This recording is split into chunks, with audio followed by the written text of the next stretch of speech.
I had been asked to give a lecture at Birkbeck University, London, but while sitting in the audience for another lecture, we were told that the lecturer had cancelled. After being spotted in the audience, I was then asked by the organisers if I would be able to stand in and give a spontaneous lecture there and then. What you're about to hear is a recording of that spontaneous lecture, loosely entitled An Introduction to the Occult Art of Law. I kind of set upon this subject called law. I found it very interesting. One of the first guys I met was a guy called John Harris. Some of you may know him. He's passed away last year, and we became friends. It was only through knowing him and doing a lot of research that I realized just how much hold law has over us and our lives and the way we think and the assumptions we make. There's a whole different language. It's known as legalese. It sounds like English, but it isn't.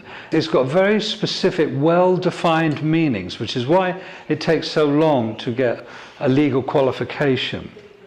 And I guess I better start at the beginning. On one side you've got law, and on the other side you've got legal. And they're two entirely different things. Never the twain shall meet, really. To make it quite simple, all acts, statutes, instruments, and what is legal is not law. It's only given the force of law if you consent. Okay? So that just goes on to one side. Legislation are the rules of a corporation, whereas law is kind of natural. It's something you're born with. It's like, as a child, most of us know the difference between right and wrong. It's one of those reasons why I guess they don't want to teach law in school, because children already know the difference between right and wrong. I mean, if you were going to be taught what law was, then you'd know the difference between right and wrong, and you'd be able to see through the kind of society we're living in now. So there are good reasons why they don't want to teach you law from a very young age. Believe it or not, we used to have a culture that did teach law at a very young age, but that was, quite a few thousand years ago now, and you've got to do quite a serious bit of digging to find that. So law is what we have. The last vestiges of that are what's known as common law. And if you ask a lawyer what law is, he'll probably say, well, law is law. But law is basically rules, maxims, bars that have remained uncontested over time. All right, that's the important bit. They've been uncontested over time. So what we have now, let's go through some of these words, and I'll translate them into English, and then you can see how profound their meaning really is. If we take the first one, the first word is registration. We're told to register so many times. We buy a piece of software, it's not going to work until we register it. Our car's registered, our children are registered, all kinds of things we're registered. This word, we're letting somebody know that we exist or something when we register to vote. What does it mean in legal terms? It's a very specific meaning. When you register something, you are giving away whatever you are registering to whoever you're registering it with. Let that sink in, because it's really profound. Register means you are giving away whatever you are registering to whoever you're registering it with. So you buy a piece of software, it doesn't work until you register it. So you register it, which means you're giving it away. And they're saying, okay, well, you can have it back with a magic secret code, but only under our terms and conditions of use. What we'll do is we'll grant you a license. And if you're in breach of that license, then there's consequences for that. Sounds bizarre, isn't it? You buy something, you think, well, that's mine. I'll buy that. It's mine, it's fine. No, in order to read it, you've got to give it back. But I've already paid for it. And when you read it, there are terms and conditions applied to how you read it, and maybe what information you divulge from what you've read. So you can see it's a way of tying you up. But let's go on a bit further. Let's look at this word application. It's one of those things We do a lot. I to get a job. Application. 17th century translation to that, as it is today, application means you are a beggar. And it's presumed you know what you're giving up in order to get what you're begging for. Submit. It's not like, oh, I'll submit this to you. Submit means you bend to another's will. So if you submit an application to register, what you've done in terms of legal is you've given up all your rights voluntarily. Because remember, there's laws against slavery, but there isn't any law against voluntary slavery. We've been deceived, and it is a deception. It's an immaculate deception, really, when you start getting to the bottom of it. But let's go to the next bottom line here. What else do you register? Well, you register your birth, don't you? Your birth is registered, and you get a certificate. And if you look at that certificate, and it's an incredible document, really, when you start reading it with legal eyes, you just think, oh, it's got the mother's name in it. It hasn't got the mother's name. It says informant. And on the back of it, remember, it's got the Crown Corporation logo on it. By the way, the Crown is a corporation, it's not the Queen. On the back of it, it says, this is not proof of identity.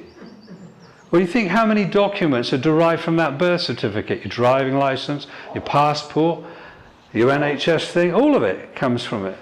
So if it's not proof of identification, what does it mean legally? So you're kind of left with this conundrum. I've registered my birth, I've got this bond back. Bond. Bond is an abbreviated word. Where do you think the word bond comes from? It's really obvious. It comes from bondage. You've been registered. When you register something, you give something away. You've been given into bondage to the Crown Corporation. This is legally what it means. If you're given into bondage to the Crown Corporation, and we can prove it because there's a certificate that says that's the case, what does that mean? What's the bottom line here? Well, I'll go back to a little bit of history now. I haven't got anything behind me, but those of you who used to play Monopoly probably can remember that a pound sign used to kind of be like this, and it had two lines through it. Remember that? Yeah. And the dollar sign had kind of like this S, and it had two lines through it. Dollar.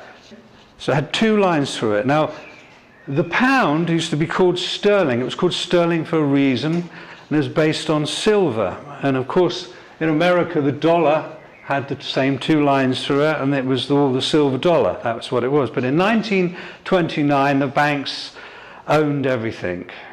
They owned absolutely everything because of a thing called the Wall Street crash, which they brought about into existence. And then they also changed things. They changed the pound sign so it had one line through it, and the dollar sign so it had one line. So they removed one line. Well, if the banks owned everything, the money in circulation then has a different value. There's something else backing it. If silver isn't backing it anymore, what is backing it? And around about the same time in 1933, a guy called Colonel House, who worked for the Rothschilds banking cartel, among other people, came up with this idea of registration.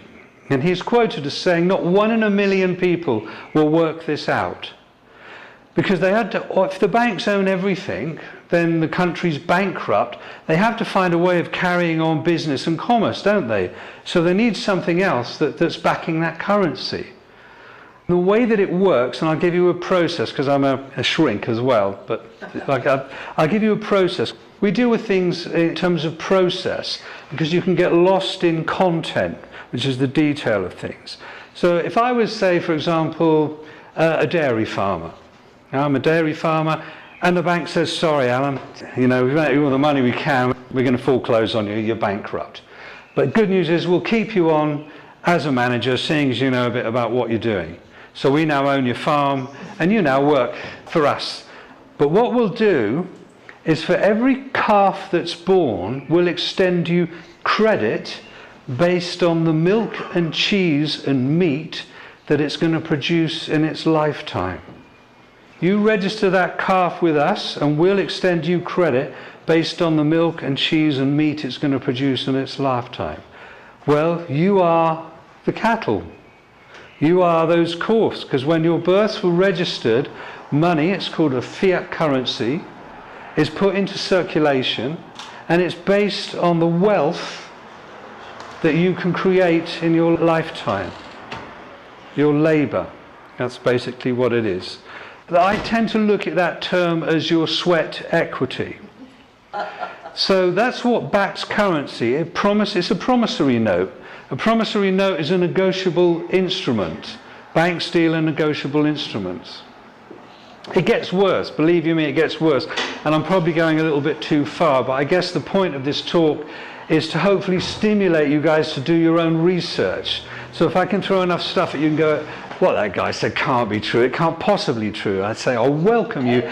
Do your own research and find this out for yourself, because the more people that know this, how we're caught in this situation, the more people that have the knowledge about it, the easier it will be for us to get out of this trap.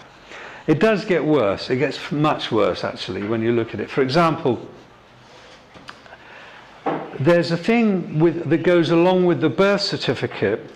A bond is created, obviously, a contract, and that's worth money.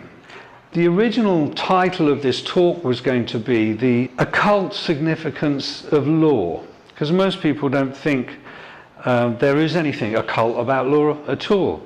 And those that would do any research would go, oh, that's absolute rubbish, Alan, that can't possibly, that I'll totally reject that. And by rejecting it, lose the opportunity to begin to comprehend what's really going on. Because there is a very strong occult aspect to law. And the reason they dress the way they do, and the terminology and the language that they use as well. In fact, it's very much an occult art. It is, in fact, the occult art of law. To be a member of the Bar Association goes back to Venice, the Venetians, which isn't a million miles away phonetically from the Phoenicians, who were kind of a race of pirates around the Mediterranean as well. And we have our laws are broken down into different forms of laws, and one of them is called the law of the sea, and one of them in the British Empire was known as Admiralty law as well. So it's very much the law of the sea. The law of business, the law of commerce, the law of money, the law of trading. Trading in slaves, trading in bales and bonds and surety. In fact, the word courtio, which is where we derive the word court from in Roman times, means to deal in bonds and surety. If you wanted justice, you go to the basilica. That's where you would get justice. Not a court. Court just deals in bales and bonds. The bench is a place, if I'm a king and I own a marketplace, I've got my guys who are on my firm there, they've got a bench and they settle the disputes in the marketplace, in the bonds and the sureties, what goes on there. If someone sold something, it's been underweight, then my guys come in and they decide what to do. And if you want to trade in that marketplace, you sign a contract. You have to be allowed, you get a license to trade. Remember I say you register, something's given to you, it's taken back to you. There are now terms and conditions. If you want to trade, you have to register your business. You have to give it all away, and it all comes under one heading, one big pyramid under the top of it, the Crown Corporation. They own it all the businesses, the whole thing, they own it all. It's registered to them. They decide what goes on. They own the money that you have. You think, this is my money in my pocket. It isn't. It's a promissory note. And your tax, some of the tax you pay, is the rent for using that. It's theirs. They own it all. It makes sense when it's explained like this. People say, I'm going to pay a tax, I'm going to keep this. And well, it's rent for their money. They own you. And the occult aspect of it is that they own your mind, your body, and believe it or not, they believe, these guys are completely off their dials, your soul. This is why they have all the gold, because gold is an immortal metal. This is why they like the precious, they like all that gold.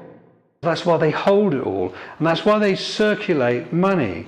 They now own everything. They have you in bondage. It's a slave-based society, and it's a voluntary slave-based society. You've volunteered.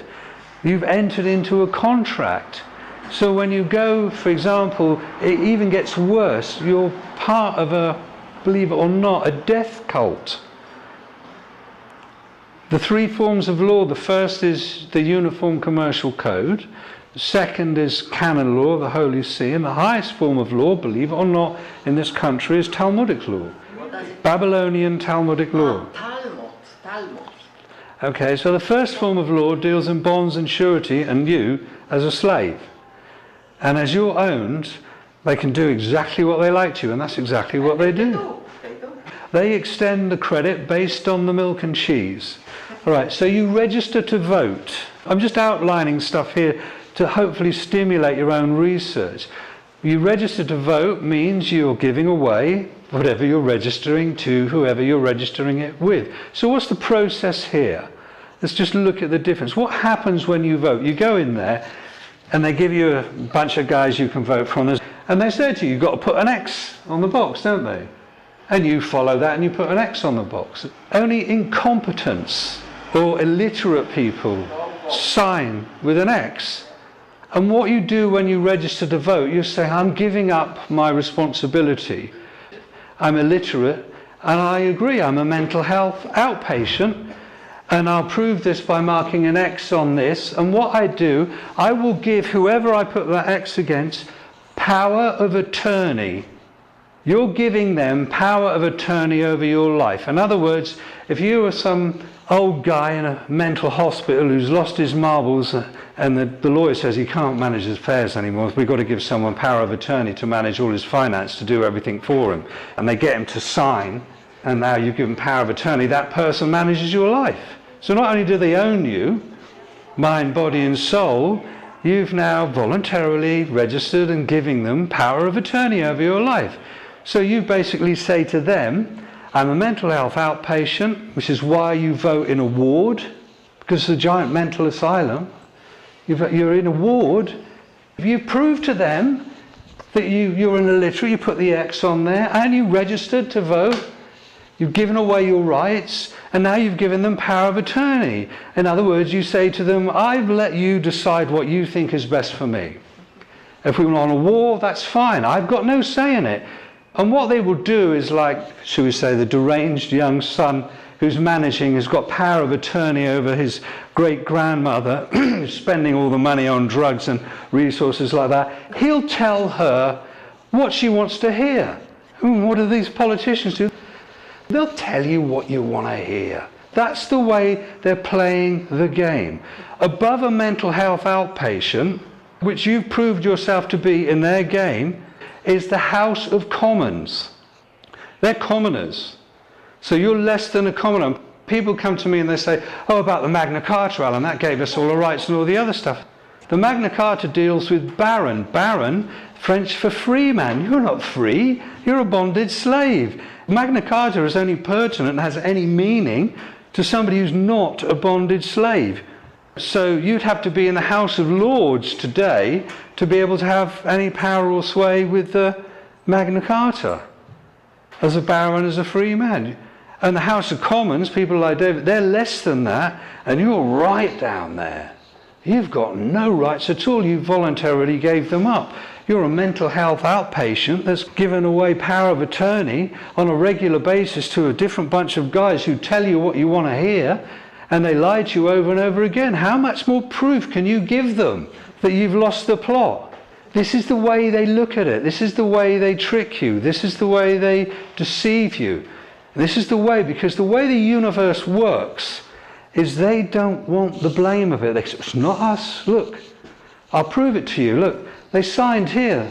This is your signature. Signature, that's another one. Signature means sign of nature.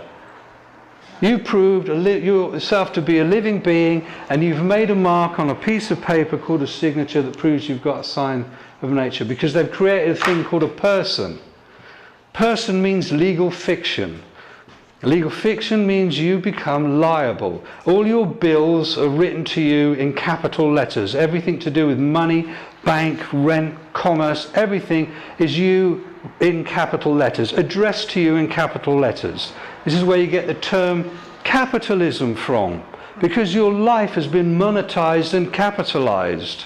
As a bonded slave, you are what back that currency, and you've given them power of attorney. You've given them power. You can moan, you can whinge all you like, but they'll just say no to the universe in their magical system. Sorry, but it's not on us. You signed, you gave, that's your signature, isn't it? You voted for that, you registered it. It's on you. You're responsible. It's on you. You made that decision, not on us. We don't inherit the karma. Because the whole system works on an occult way on curses. It's an old curse system that goes back 5,000 years. It's dark magic. It's based on curses. It's based on sacrificing. It's based on blood sacrifice and all that stuff. Cursing, that's what it is. What do you think that money is? It's a curse based on your life that's been taken from you. You've been hoodwinked out of it. I mean, hoodwinked, that's a 33 and a third degree Mason maybe will tell you, but you've been hoodwinked, and they're lifting the veil, and this, what I'm telling you is part of that process. How do you think these guys get away with stuff? If I say to you, what's your name, and you give me your name, you've basically said in legalese, oh, I'll contract with you, and I'm a bonded slave, I don't have any rights. I gave them up. But if you want to think on your feet, and I'm a police officer and I say, what's your name? And you say, what makes you think I have such a thing? Ask the question, because if you're asking, you're as king. You've got some status then. Because they all work, they act, and they behave in a manner, and it's called implied right of consent. They are going to behave in a manner that suggests to them that you've all consented, and unless you rebut that consent, unless you stop that, unless you say, hold on a minute, I'm not consenting, I do not consent to this, I am not a name, I'm standing under common law, if you want a contract, I'll be happy to contract with you, my fee is £900 an hour, do we have a contract, yes or no? What's he going to do? I know a guy, you can find it on the YouTube thing, drunken driving. He's driving his car drunk, the police pull him over. They say, what's your name? He says, I'll be happy to accept your offer of service. My fee's £900 an hour. Well, right, we'll arrest you then. Because that's what they normally do. They'll kidnap you until you give them your name. If you get caught on a train and you haven't got a ticket, they'll kidnap you until you give them the name. Because they want what's a thing called joinder, which is your name and address and your birth date. Because they want your bond. They want the details of your bond. They want that for a very good reason. And I'll get back to that in a minute. So he gets arrested, he goes in there, and eventually the sergeant's there, and oh, we've got this guy, he won't give us our name, I'll put him in the cell, then he's drunk, da-da-da-da-da. They let him go the next day. You want me there? Yeah, the point is that they let him go. The reason, here's another one, it's really mind-blowing the way the whole stitch-up goes, is that bond that was created at your birth, there's a thing, it's a fancy French word, it says c'est de vie, which means for the benefit of another. It was something that was created after the Great Fire of London, when they were trying to find out all the dead people, all those people that were missing and all the other stuff. But on one side, but on the other side, they were trying to raise a new form of currency, of credit, because remember these guys, these Templars had done it before. How do you think they financed those big, nice Gothic cathedrals and all the rest of that with their money lending, international banking scams and all that? But that's another history. But in 1666, after the Fire of London, they created a c'est de vie trust. The way they work it in terms of the occult side, they say, okay, you're born, you're created by the divine. Therefore, you inherit the earth. And you inherit in abundance. If you can go on the internet, you can check it out. If we lived in the whole planet, 7 billion people lived in the same population density as Paris, we'd take up less than half the size of Texas. All the rest of the space on the planet would be left there. That would be us. It would probably be crowded and horrible and all the rest of it, but that's about it. So you inherit, if you want to work it out, I took the time and trouble to do it actually. If you looked at it, you can do it online. work out all the nice arable, usable land, not the desert this guy was trying to claim, but that's there now, divided by 7 billion people. Each one individual gets 4 areas the size of Twickenham rugby field. All right, and that's good. That's your birthright. Something you can build a house. Exactly. That's 4 Twickenham-sized bits of dirt. That's your birthright. But of course, your mother registered you, so they take that asset, don't they, off you? That's your birthright. It's taken from you straight away. But what they do is they monetize it because they monetize you and that asset. And that asset is supposedly, from some researchers, I can't confirm it, but I know there's one lady that came here, she actually managed to find it, around about £2 million. So you've got an account that you don't know anything about that's worth about £2 million in today's money. And what happens is this. When your electricity bill comes through, there's like this little check thing at the bottom, isn't there? It looks like an old-fashioned check, and it's got like 3 banks on it. Santander, National Westminster, or something like that. And it says take it to a post office, fill it out and stamp it and all the other stuff. Okay, here's a little secret for those who aren't hoodwinked. Every debt that you incur with a corporation is zeroed or settled, because remember, it's not real money, it's credit, in 90 days. So any registered company that have got joinder, your name and address and your birthday, can apply to the Crown and settle that debt. And what they do, and this is what's financing the corporate takeover of the planet, is they get their bills paid for twice. They get it paid by the corporation, because corporations can print their own promissory notes or bills of exchange and negotiable instruments. But what they do is they get it from the second way of funding, which is the money they put into circulation, which is your sweat equity. So they get paid from your bond account, which you don't know anything about, and they get paid by the money that you've had to go and work for, and you pay that bill off, so they get paid twice. And corporations, that's what they do. And the guys that are high up in the financial aspects of those corporations know this stuff. I've dealt with them. You know, and you can play this stuff. You can say to the council tax or whatever it is, that's already been paid. It's 90 days. It's outstanding. It's been done. Prove to me that it wasn't. It hasn't been paid for. And they can't. Because what they're doing is they're technically committing a fraud. Because they're asking, it's a fraudulent, isn't it? If I say it's cost that much and you've already paid for it and I try to get you to pay for it twice, it's fraud, isn't it? For the normal people. Double bubble, isn't it? It's called double dipping. Okay, but this is all part of the system that we're living in. You've got all this stuff, all those rights, all that economic power. The corporations are playing a game. When I was a kid, it used to be called piggy in the middle. Corporations one side, and they've got this account, and they throw it over you, because you're down here like that, and the other one catches it. Thanks for the money, I've got that. And you don't even know you've got that account. The occult aspect of it, again, is like when you have to go to court, you're actually being invited to a dark ritual, which is why you're summoned.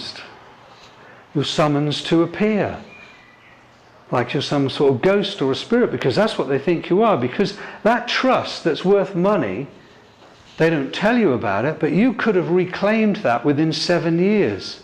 But after 7 years, the law of salvage comes along, and the government say, okay, well, that's a wreck, well, we'll have that. So they salvage that, and they use that. So you can't get it anymore. Even though they know in the real world you're alive and flesh and blood, you know, because you've got your national insurance thing, you know, you go to the NHS, they know you're physical, you know, they'll take blood from you, all the other stuff. This occult system doesn't see it. They're off their dial, these guys. Unless we begin to see that this is what's really going on, instead of just going, oh no, this is just preposterous, absolutely preposterous. How can this possibly be the case? Unless we kind of just, you know, open up our horizons a little bit, honesty, open-mindedness and willingness, and go, okay, well, I'll entertain this for a while. I'll do a bit of research and see if there's anything what this crazy guy was talking about. Do it yourself. Check it all out. You're summoned to appear in a court Why are you summoned? Because as far as they're concerned, you didn't collect that account within 7 years. So there, you're presumed dead. So if there's any liability, then they have to summon you, because that's what you are. You're a spirit.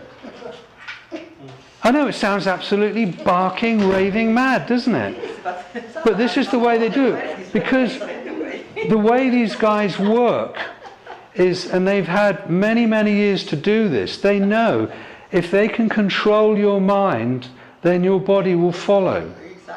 And they will use all manner of things. Just round the corner from here, there's a thing called the Tavistock Institute. Those of you that do a bit of research or do a bit of shrinky stuff like me, no, it really does some good work, but it's got some extremely dark aspects to it. And its whole founding is extremely dark. It's about mind manipulation.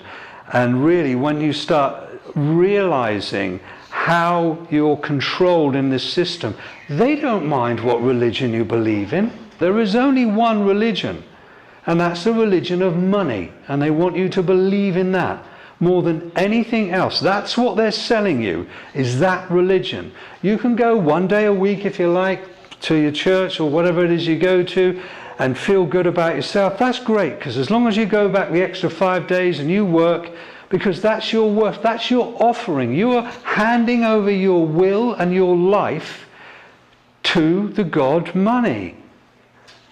And for those people who don't know it yet, the word mortgage comes from la mort, death grip. Death grip, that's where it comes from. You buy one house, you have to 6. By the time you pay the last installment, your life is finished. Since you brought up the mortgage thing, say you decide you're going to buy a house in London, so you need £1 million at least, won't you, to buy a house in London. So you go in there, you go to the bank, and the bankers are the high priests of Baal. That's right, yeah. All right, God money. They're the high priests. And they sit you down and go, oh, you want to borrow some money? Well, the first thing they want to know is they're putting a scam on you is, what's your sweat equity worth? What do you earn as a slave? How much are you worth as a slave? That's it, first question. So the first thing they do is they'll say, okay, we'll get you to sign this. And what they do is they get you to sign, remember, sign of nature, a promissory note. And they've got your name and they've got your address. So they take that promissory note and they put it in an account, and they, out of thin air, create £1 million. They always do it double dealing, double bookkeeping. They've got your bond that you don't know you have, and they've got all your details. So if you die, that's okay. That exists. It's got currency. And then they'll talk you into an insurance policy. It's called a life insurance policy. That's the one they'll like as well. So you go into the bank, and your signature has created £1 million. Okay, right? So in effect, you've actually already bought the house.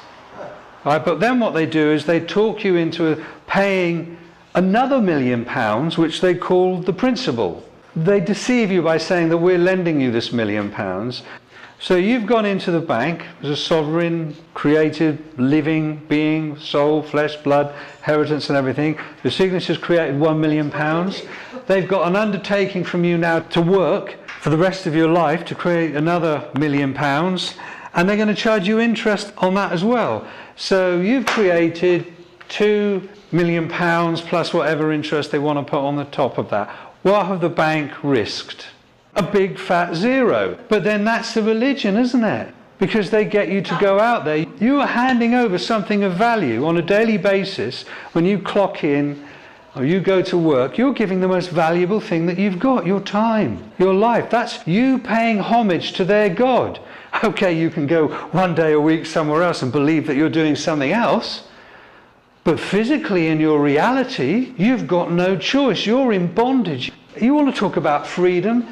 Tell me how long you're going to last without money in your pocket, and then you see how much freedom you got.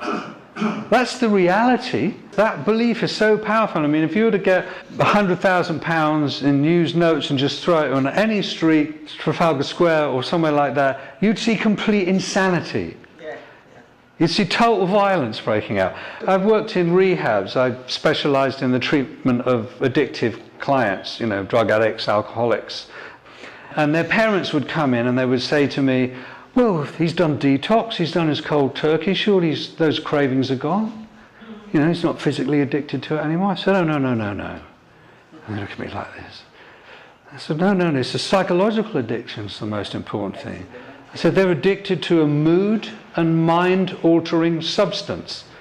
And they said, well, we don't understand, you know, as long as he doesn't drink anymore, as long as he doesn't do any more heroin, he'll be fine. You know, that's what changes his mood and his mind. And I say, okay, here's a table. I'll put a wee baggie of smack, some brown on the corner there, a bit of coke, a bit of marijuana, a bit of nice grass, a nice sticky bud, say, something like that would be nice. Some bottles of Moet Chandon, eh? Some Nuit Saint-Georges, a few bottles of Rioja, all right, if you want, a couple of tins of Tennant's, or Special Brew. What would you like? And they go, oh no, we're not really interested in anything. I said, I'll tell you what, I'll put £5 in used 20s. Oh, that would be nice. How would that make you feel? And they go, oh yeah, that makes you feel great. I said, okay, all these other substances, if you imbibe them, there's a chemical reason that's going to change your mood and your mind. But you're telling me this printed paper is going to make you happy? Is going to change your mood and your mind? Watch them on the game shows when they win something. Watch them with the gambling. Watch them. That's a mood and mind altering substance that's more powerful than all the other ones on the table. Because all the other ones on the table, you can get rid of that addiction. You don't have to be addicted to that. There's ways around that addiction. But that other addiction, that psychological addiction, you try getting along without that one. Even if you want to, even if you try not to. It's probably the hardest addiction that there is. Exactly. So that's what you're kind of dealing with in terms of the mind programming and the addiction. Now it sounds really dark and gloomy and all the rest of it, but there is a solution, and really the solution is always been there. And this is probably why it's going to sound a bit cheesy and corny. The solution is a thing called a spiritual program. Is to reclaim your soul, your sense of value, your sense of worth. You know, and there are plenty of spiritual programs out there that don't demand you give them shed loads of money and all the other stuff.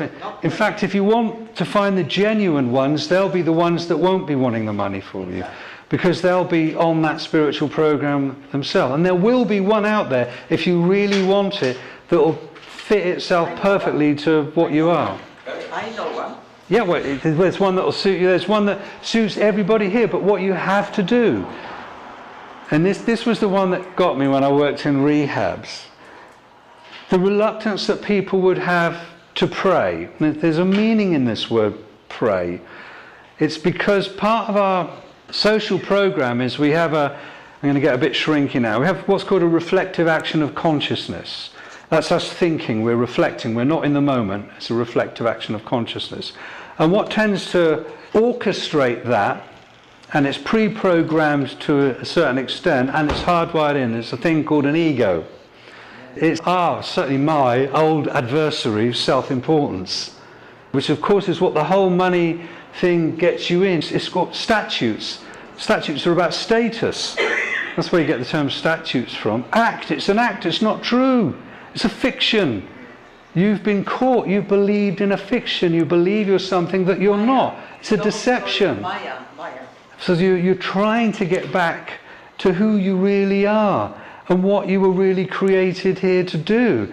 And the thing is like when it gets to the making money thing, it's all about competition, isn't it? Dog eat dog, all that stuff. And you can sell anything, you know, you can sell arms, prostitution, drugs, the whole thing. The more money you have, this has been around ever since human beings have been around. So there is a way out. You know, I'm not going to tell you what mine is, but I found that way out, and I'm sure if you really want to, you can find your way out, but you have to do it, because at the end you won't, as I found, you won't find any kind of real value in that money material thing. You have to be true to yourself. And that's the important thing. A human being could mend a bird's broken wing and make the desert green again. We have that ability. It's been given to us. There's a difference between given and grant.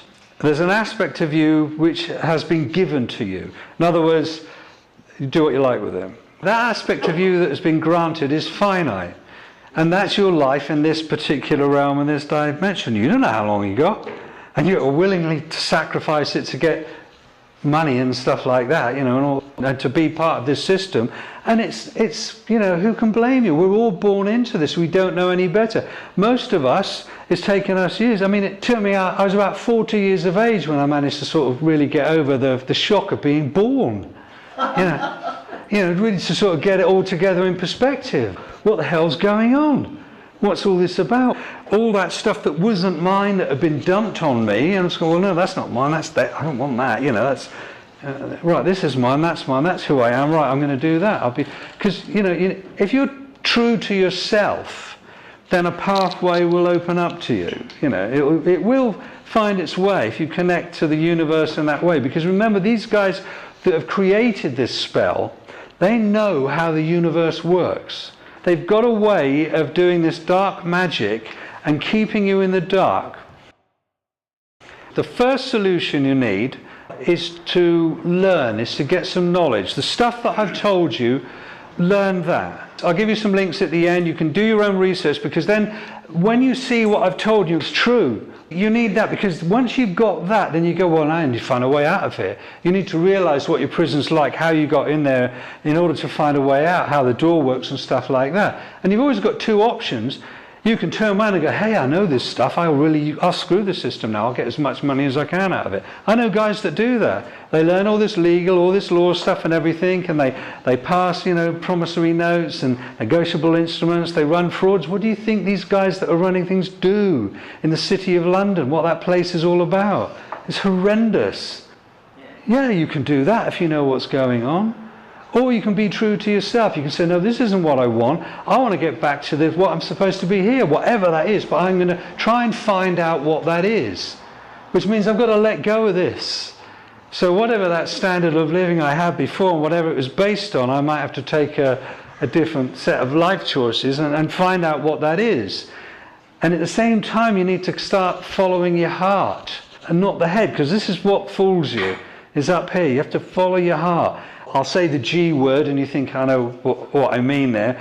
For some people, other people would say the Great Spirit, other people would say love, other people would say love is what animates the fabric of the universe and what animates you if you allow it to do so and you truly want it to do so.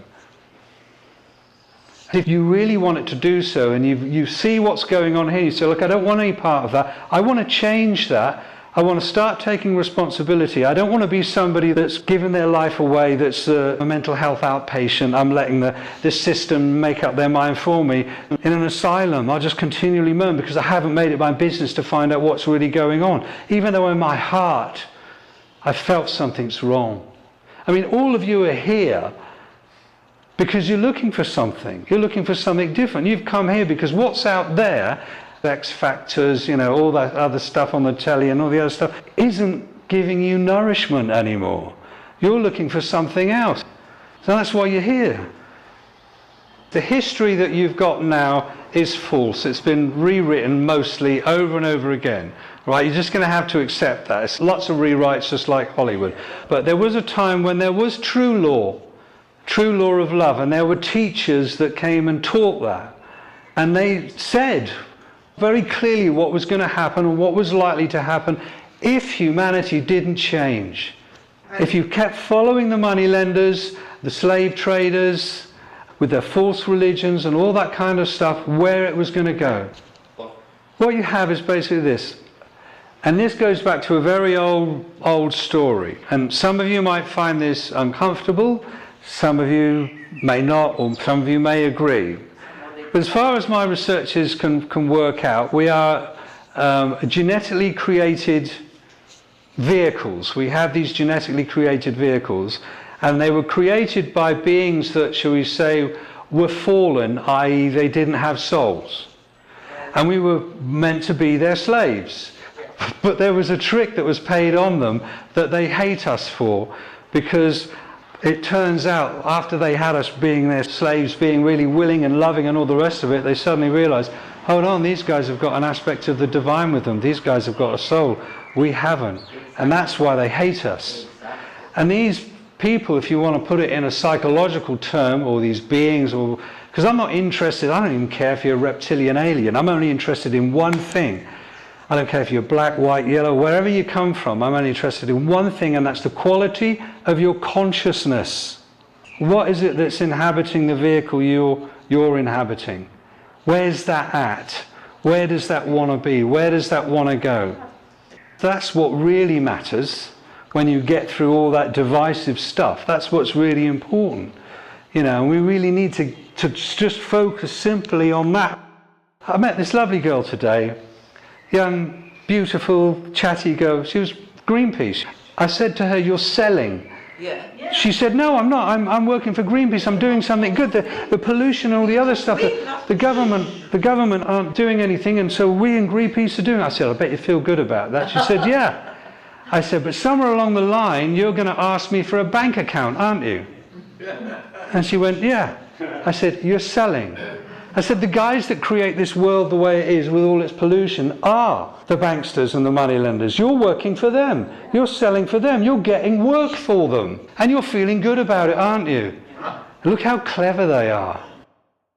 Religions, there's two authorities to get law from. One is from the divine, and the other is from the consent of the people.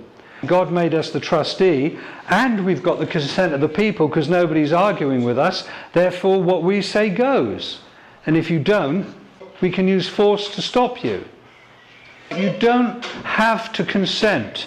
Even Theresa May says we have a police force in this country. We are policed by consent. Let me just go through this very quickly. There's two things to a police constable. That's two things. Police. The term police comes from policy.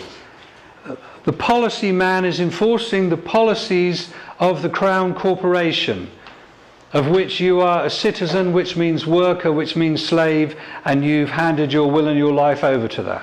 Constable is something completely different. A constable has sworn an oath, which means he's in his honour, to prevent a breach of the peace. That's all he's there for. So he's got two roles. Now, if you say to them, "I don't recognise you as a policy enforcement officer, but I do recognise you as a constable, and you will honour your oath." If you refuse to honour your oath, then under common law, you've committed perjury.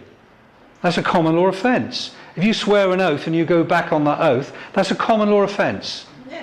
If he insists, after you've rebutted that and said you don't want to do it, and you haven't given a name and address or anything like that, or contracted, and he still insists to fine you, because you can't fine even under English law, you have to have a court de jure, a jury as well, he still does that. He's then committed fraud, which is another common law offence. The maximum penalties for perjuries, I believe, is 25 years, and fraud is 25 years as well. Those are common law offences, and he's sworn an oath to uphold those. So if you go along to the police station and say to the sergeant, "I have not contracted with this guy, the proof that I haven't contracted is he hasn't got my name and address." Do you want to add kidnap to that? Because he's committed perjury, he's attempted to commit fraud. Are you going to kidnap me until I give you something that isn't my property? Because that name isn't my property. In other words, you're asking me to give you something that isn't my property. As a police officer, do you think that's a good thing to do? I'll wind up. My intention was to stimulate you guys to do some research. I hope that's what you've done. Next week we've got a meeting in this room I was again. waiting for this all my life, love. Thank you very much.